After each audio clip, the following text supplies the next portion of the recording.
There she goes. So welcome to lesson 19. We have got all the way through the course now.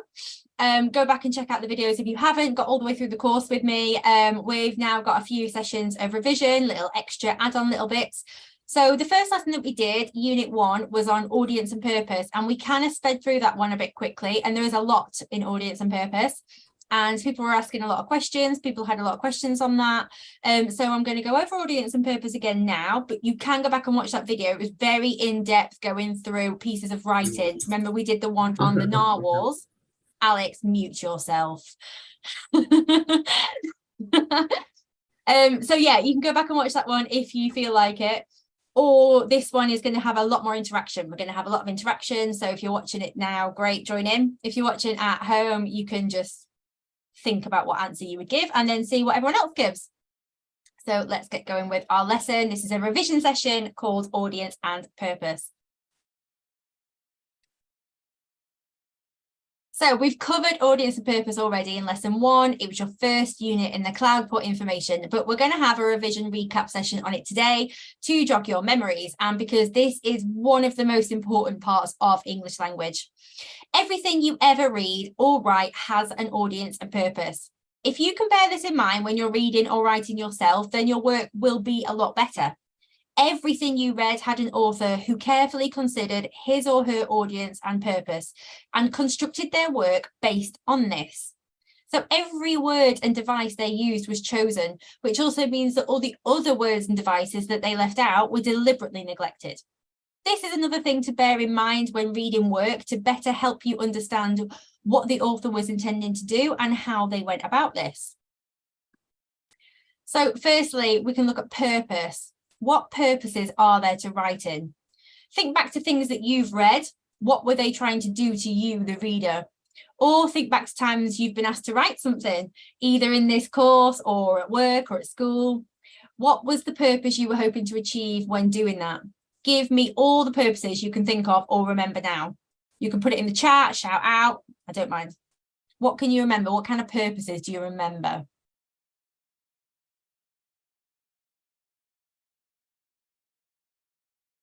Alex, to entertain, absolutely, yeah. One of the best purposes of writing, isn't it? To entertain. Yeah, so all the books that I like reading were written to entertain. If I'm spending a minute searching on social media articles or the news, they were written to entertain. And to inform, Alex, yeah, so again, news articles were written to inform. Favour, persuade, yes, very good. Lots of things are written to persuade, even if you don't really know that they're written to persuade. A lot of things, every advert you've ever seen, written to persuade. Can we think of those, any more than those 3? What does anyone think? We have gone for 3 of the most popular ones. Rodri, the age. What do you mean by that? Explain what you mean by that. You can unmute if you want. Well, it's a purpose. Who are you writing it for? Is it an adult or That's is it the audience? Well done, Rodri. You've jumped ahead of us. Well done. I meant the age of the person. So what is your purpose in writing? Yeah, well done. You've got to consider that. Yeah. To inspire, Alex. I love that one, written to inspire. So what sort of writings might we have where somebody is writing to inspire? Can you think of one? Can you think of an example of your example, Alex? A meadow, to evaluate, to argue. Very, very good. We've been doing lots of that in this sessions, haven't we? Whenever we write an essay answer, we're writing to evaluate and argue. Maybe something to, like, if, I'm trying to think, what's it called? You know, W, I don't know what it is. But for like wildlife stuff where someone's like trying to get money donated and things. Yes, very good. Very good. Yeah, so writing to inspire. So that might be writing to persuade. We're going to persuade you to give some money, but we're also going to inspire you. You know, we're going to inspire you to give money. We're not just going to force you, but we're going to make you feel inspired to give money. Okay, then better. Yeah. Like they do that, but for like a classroom of kids to inspire them to do something when they grow up or... Perfect. That's more perfect. So did you ever used to have those talks when you were in school where someone with a really cool job would come and talk to you? Yeah, something like that, like a football coach or something. If they were doing that in writing, that would be to inspire. Daniel has said, I have all them in notes from lesson 1. Is that cheating? Kind of, but that's amazing revision. Well done for the preparation, Daniel. Top marks, top of the class so far. Right, let's keep on going, and I will I'll leave the chat open, so if anyone wants to say anything else, please do. So Let's have a look now at an advert. This is a type of writing, but it is also an advert. There's not much writing in it. We are going to be looking at some visual options as well. Let's look at the things along the top. So there's persuade, advise, entertain, inform, and review. This advert says Coca-Cola, open a Coke, open happiness. What's that written for? What was the purpose of this advert? What was the purpose of that writing caption? Persuade, Alex. You think it's persuading people? Persuade, Meadow. Definitely persuade. 100% so far of you are saying persuade. And yeah, Rodri again, persuade. Absolutely. Every single advert you see is writing to persuade. It could be to entertain as well. You're so far ahead, Rodri. You are inside my mind. You are so far ahead in this course. Because I can remember some of the adverts they used to have when we were kids, but they probably wouldn't show them now because we used to have the funniest adverts, didn't we? They were like the tango adverts and stuff. I think I think some of them were too unpolitically correct these days. You wouldn't get away with them. Not at all, not at all. We're going to look at that then, Rodri. Well done, miles ahead as always. But yeah, this one is definitely written to persuade. Why is it persuasive? What is persuasive about this advert? Does it make you want a Coke? Yeah, it does. What is it that makes you want a Coke? Not me particularly, because I'm not into Coke. Oh, I am. And this one with the cold, wet bubbles. Oh, it makes me so thirsty. Daniel, it still makes you feel thirsty, even if you don't like on the money. Right on the money, Daniel. Who doesn't want to be happy? This is literally telling you if you open a Coke, you will be happy. Who doesn't want to be happy? So, you know, that is very persuasive, isn't it? I like that. I like that a lot. Yeah, well done. Right, let's have a look at the next one. If it was Fanta, then... Oh, really? Tabitha's thumbs up in as well. No, I'm much more of a Coke girl, but yeah, I see what you mean. But oh, look at those bubbles. Oh, it really gets me. They know what they're doing, don't they? It's like they spent millions of pounds on this or something. But yes, they have spent millions of pounds on this, which is why every advert is a persuasion, because we've spent millions of pounds and we need you to go out and buy our products. So they are all persuasive. Bear that in mind when we're looking at this next one, which is also an advert. So this is persuasive. I'm telling you that for free. What else is it? Can anybody see which other of those headings at the top that this Burger King chips advert is? Inform already. Well done, Meadow. I was about to say it actually. Inform, yeah, Tabitha as well. This has got a lot of information, hasn't it? Yeah, because it's what it's doing. It's informing that there's less calories in that and these particular chips. That's it. Yeah, these ones are better for you. These ones are healthier. These ones are not going to make you feel so guilty. But it's probably not true. It's probably just bad. You're not allowed to lie on adverts anymore. Do you remember before when people would say like, yeah, take this and you'll. Oh, you're not allowed to, but they probably do. Do you reckon? Oh, I don't know about that, but it makes me hungry. Just a picture of the fries, it makes me hungry. I still want it. So it's still persuasive, but it's using information to persuade you this time. Well done. Let's look at another one. Have a look at this one. You might have seen this one already. This one went very, very viral. This is from a dentist. It says, why is dentistry important? Because even though he's missing an eyebrow, the first thing you notice is his smile.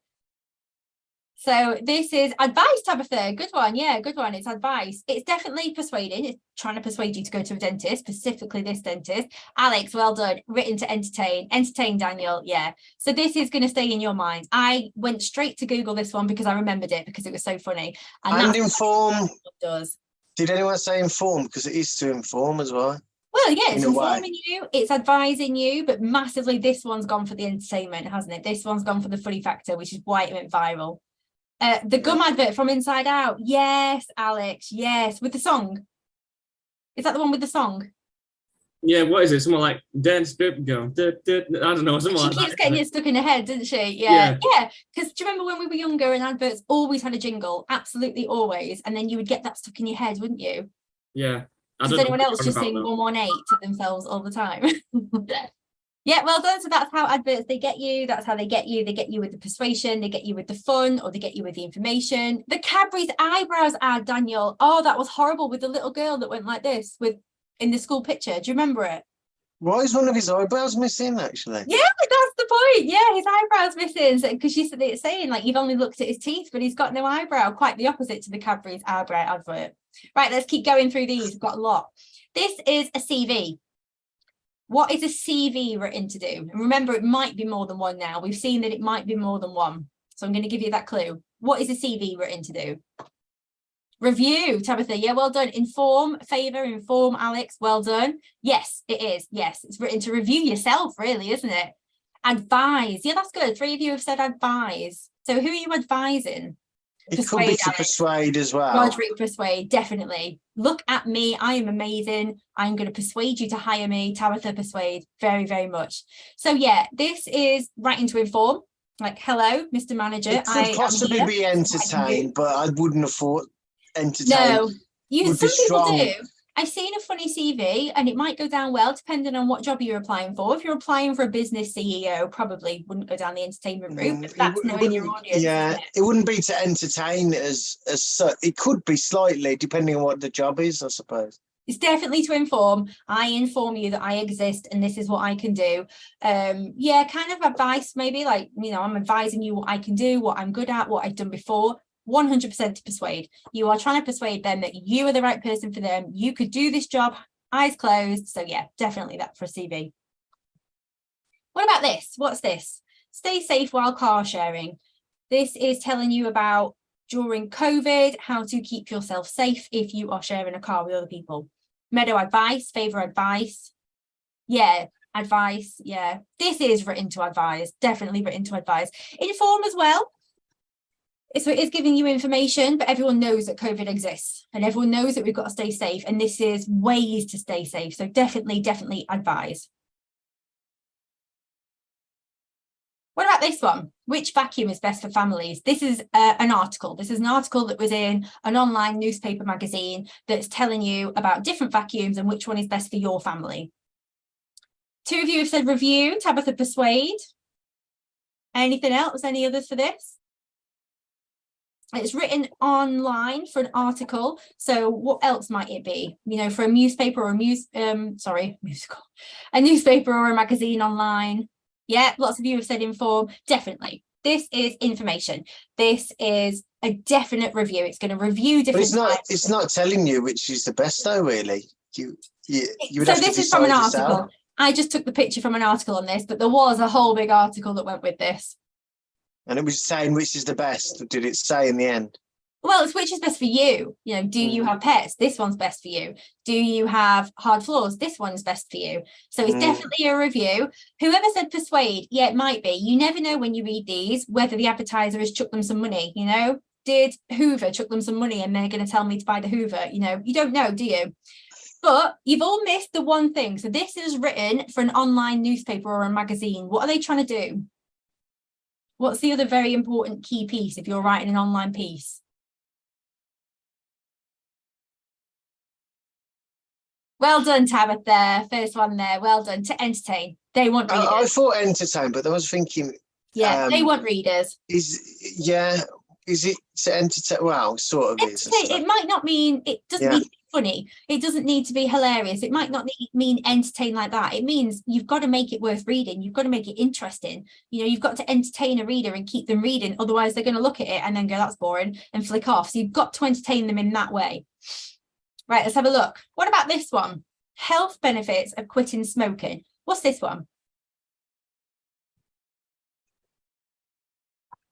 Inform, favour, inform, Tabitha. Persuade, Meadow. Persuade, Alex. Yeah, 100% both of those. Advice, definitely. Yeah, so it is persuasive, but it's kind of more advice, isn't it? Like, this is what happens. We're not telling you. It doesn't say anywhere in there that you need to give up smoking. It tells you about the benefits of smoking, but it doesn't tell you to give up smoking. It just lets you make up your own advice. It lets you make up your own mind, doesn't it? It's advice. And I don't think it's to entertain. Not to entertain, no. To inform, to advise, that wouldn't entertain you smoking. So it's not reviewing smoking. It might. Either, is it? No, yeah. What about this one, though? I won't leave this one up for long, but what about this one? Every time you smoke, your blood gets thick and dirty with toxins. What's this one doing?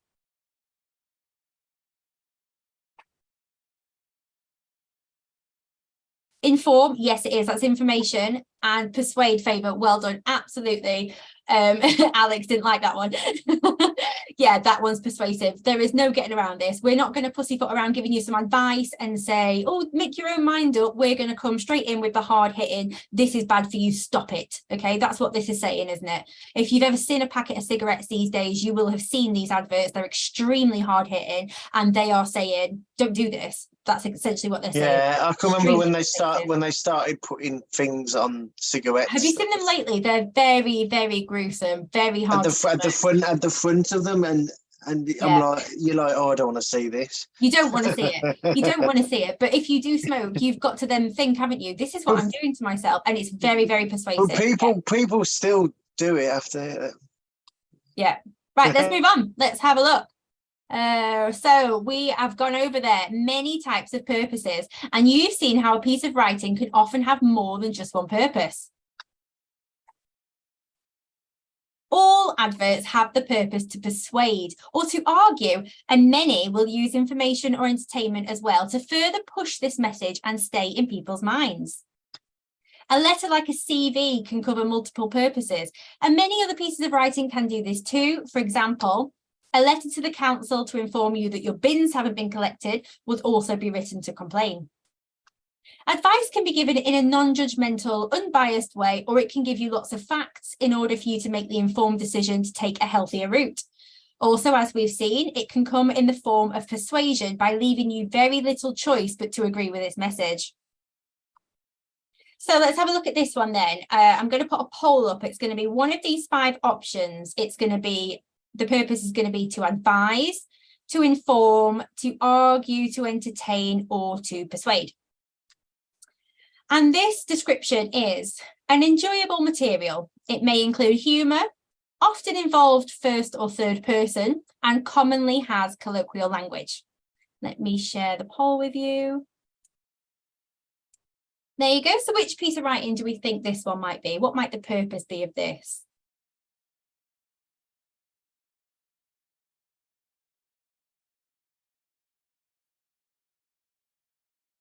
Well done. Thank you very much for the voters. Let me share the results with you. So the vast majority of you there said D, to entertain. Yeah, it does sound like it's written to entertain, doesn't it? It's enjoyable. It's going to be funny. First or third person we know is usually a story, isn't it? He did this or I went there. And colloquial language, it's not going to be too difficult. It's not going to be stuffy and formal. What about this one? This presents a balanced view of 2 sides of something.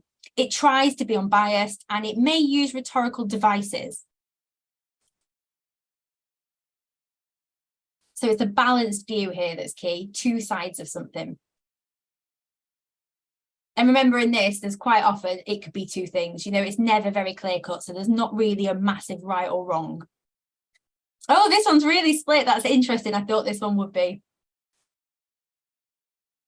Right, well done. I'm going to end the poll and share with you the results. So most of you thought it was B there, to inform. And yeah, that was the one I was aiming for, to argue.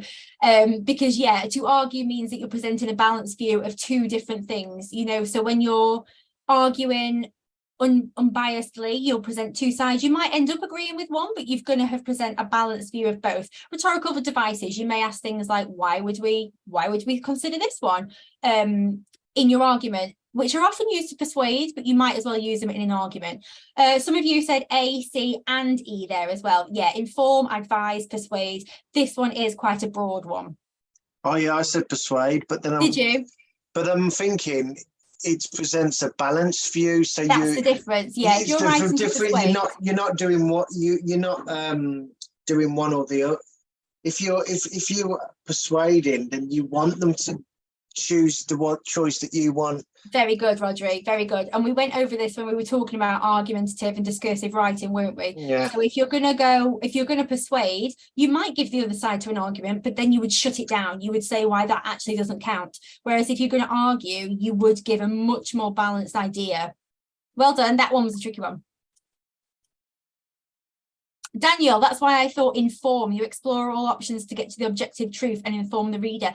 Also very true. Yeah, and Meadow, you thought that too. Yeah, there is a crossover there, isn't there? Yeah, it definitely is informing someone of something. Yeah, but the argument comes from both sides. But yeah, this is what we mean. Things definitely tick more than one box in this.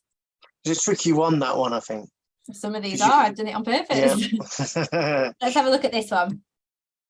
Telling your readers about something in a simple way. It will use facts and possibly the 5 W's: who, what, when, where, and why. It will probably have an impersonal tone. It won't be friendly, it won't be chatty, it'll be very impersonal. What do we think this one will be?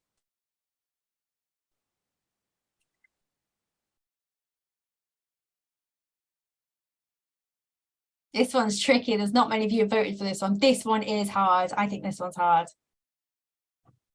I think the key here is the impersonal tone and the telling people about it in a simple way. Anybody else want to have a vote before we share it? Okay, let's have a look. That one was split as well. That one was really split with an equal split between B and E. What did people think of that one? I put inform.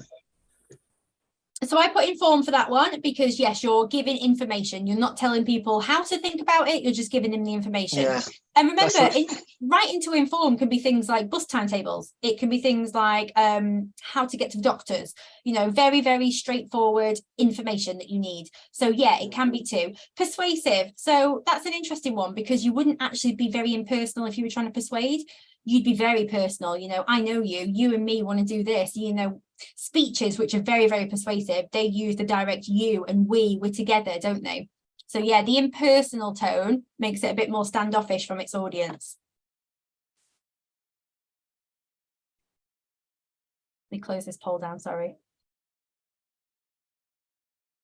So as well as purpose, the other thing that will affect any piece of writing is the intended audience. Who something is aimed at decides everything from the tone to the language choice. Something written for a child will be very different to something written for an academic, and something written for the masses will be very different to something written for an expert in a particular topic. Even with similar pieces of writing like newspapers, the audience will vary. Some papers are known for being very left-wing, while others are very right-wing, and the articles they produce on the same event will often display this. For example, the writer of a Daily Mail article knows that their audience will likely be against illegal immigrants and will often tailor a recent news story with this approach in mind. Whereas a left-wing paper such as The Guardian knows its readers might feel more sympathy towards the plight of immigrants and will tailor their story to suit this opinion. So how do you work out your audience when you begin to write? And what sorts of things should you be writing to them? You can ask yourself some questions to find out who they are and therefore better tailor your writing. So how large is my audience? Am I writing to one person, such as a friend or the headmaster? Or is this a letter to a larger audience, such as the council or my school? Alternatively, your writing could be for the whole nation, for example, an online article or a newspaper piece. What does my audience already know about this topic? Are your audience new to this topic and you're here to tell them about it? Or are you already talking to experts? For example, are you explaining the rules of football to people for the very first time? Or are you talking about the very last match with a lifelong Arsenal fan? Your writing and tone and word choice would differ greatly depending on this audience.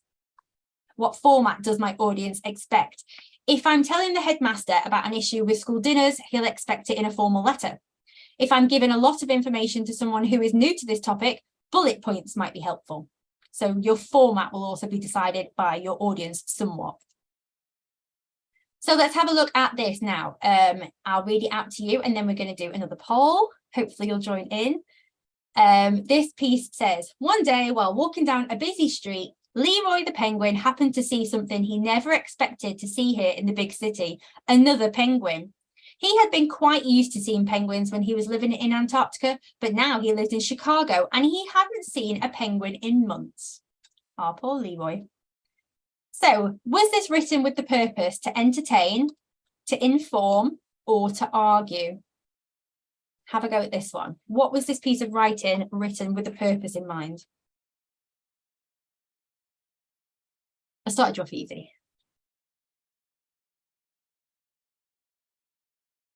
Well done, well done. We share this with you. All of you then said entertain. Yes, it is. It's a story, isn't it? It was written to entertain. It's very cute. It's not factual. There is not a penguin walking down the streets of Chicago. But now you've given me the purpose. The purpose. I want you to tell me the audience for this piece as well. Is the audience written?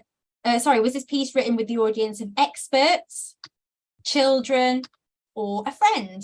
So who was this author thinking of when they wrote this?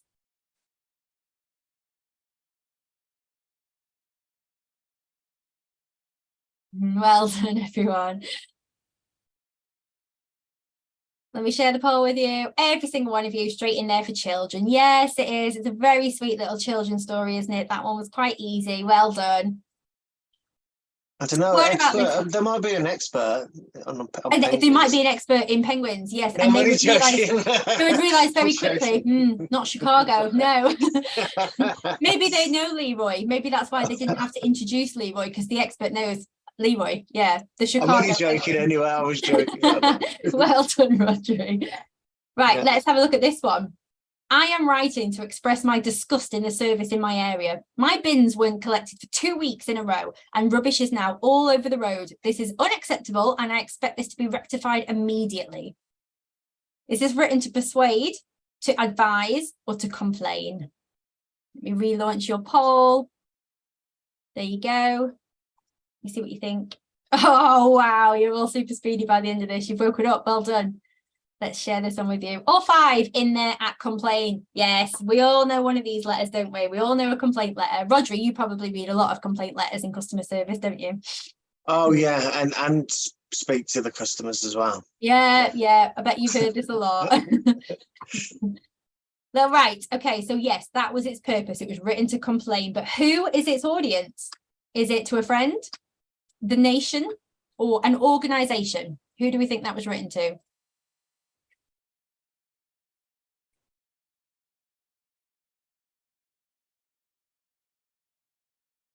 Very good. Well done. Does that last person want to vote?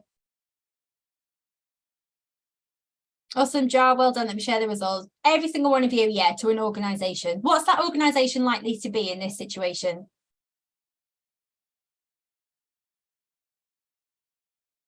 The bin men. The bin men themselves? The government council. Yeah, well done. It would be the council. Well, it'd be well probably done. more the council. Well done, Tabitha, Daniel, Alex, definitely the council. Yeah. How do we know it's the council? Partly because of the bins, but how else? How else is this writing structure to make us think that sounds like someone's writing it to an organisation, to the council? What's it got in there? It says disgust in my. I'm writing to express my disgust in the service in my area.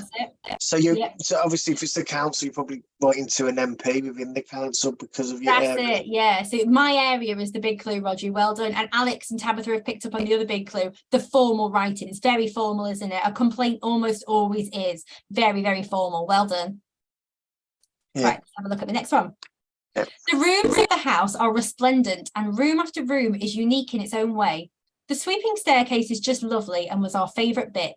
The gardens, designed by a world-renowned gardener, are fantastic and well worth seeing.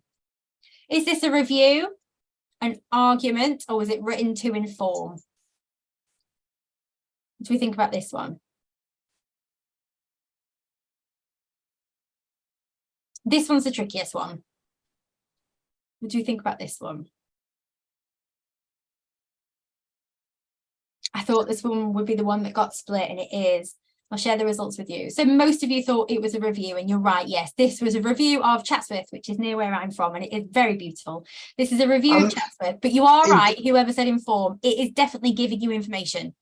Its job isn't. That's what I was about to say. If it was written with the sole purpose of informing, it would say something like Chatsworth House is in Derbyshire and it's got these opening hours and it costs this much to get in. It would be much more impersonal and unbiased, but this is not. It's telling you how wonderful and how beautiful it is. So it's much more of a review. Well done. That is the trickier one. So who's the audience of this review? Is it children, experts, or everyone? Is this written for the masses? Share the poll again.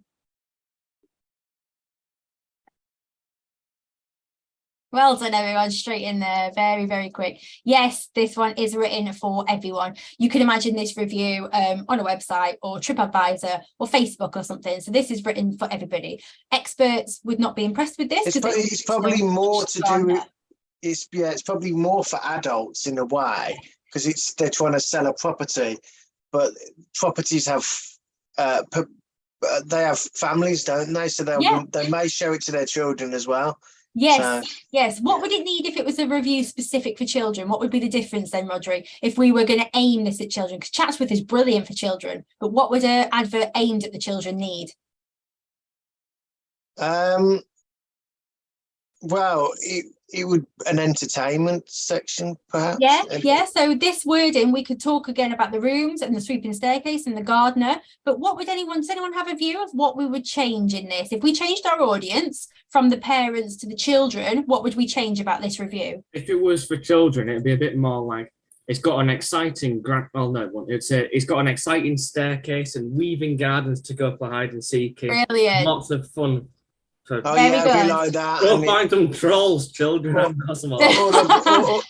Or there'll be swings in the. That's it. So yeah, you're hitting on the things that children want to see. Daniel's right on the language. Yes, you wouldn't say resplendent. You would say amazing, like Alex says. You would say something like that. Simple words, Meadow. Yes, definitely. You wouldn't say things like renowned and resplendent, would you? If you were talking to children. And Rodri's right. You would talk about the swings and the farm animals and the things that children like. Children don't often like sweeping staircases and resplendent rooms, do they? So yeah, that's exactly how you would tailor your writing to fit your audience.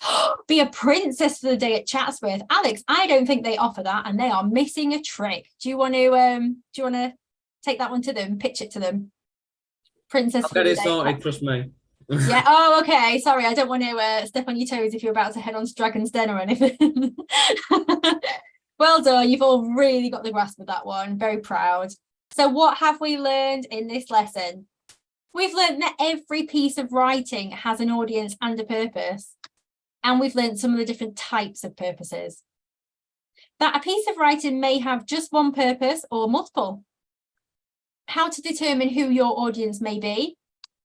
That you need to tailor your writing and its format to your audience. And how to determine the audience and purpose from a written text. Thank you very much. That is our penguin. What was his name? Leroy, the Chicagoan penguin. There he is. Thank you very much for coming to lesson 19. I hope you enjoyed, and I will see you again soon.